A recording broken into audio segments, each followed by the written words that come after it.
بسم اللہ الرحمن الرحیم۔ ناظرین گرامی، قربانی کے معاشی فوائد۔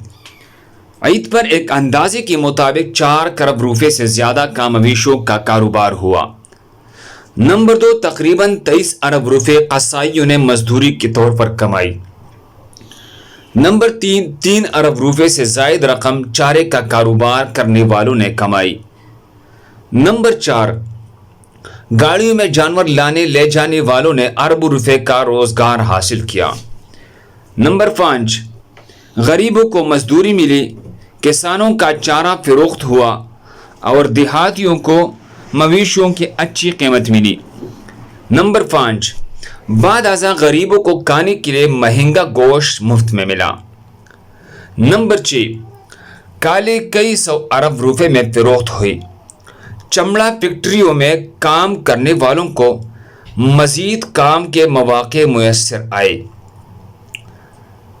نمبر 6، یہ پیسہ جس نے کمایا وہ اپنے ضروریات پر جب خرچ کرے گا تو کربوں کے کاروبار سرگرمی وجود میں آئی۔ نمبر 7، یہ قربانی غریب کو صرف گوشت نہیں کھلائی بلکہ آئندہ سارا سال غریبوں کے روزگار کا بھی بندوبست کرتے ہیں۔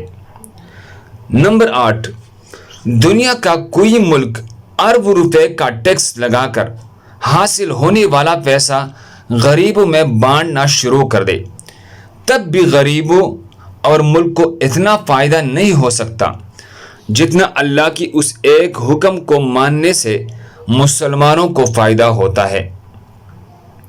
نمبر 9، اکنامکس کے زبان میں سرکولیشن آف ویلتھ کا اس قربانی کے ذریعے ایک ایسا چکر شروع ہوتا ہے جس کا حساب لگانے پر عقل دنگ رہ جاتے ہیں۔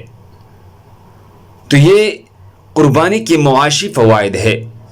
اللہ ہم سب کو اس پر عمل کرنے کی توفیق عطا فرمائے۔ دوسرے مسلمانوں کے فائدے کے لیے آگے ضرور شیئر کریں۔ جزاک اللہ۔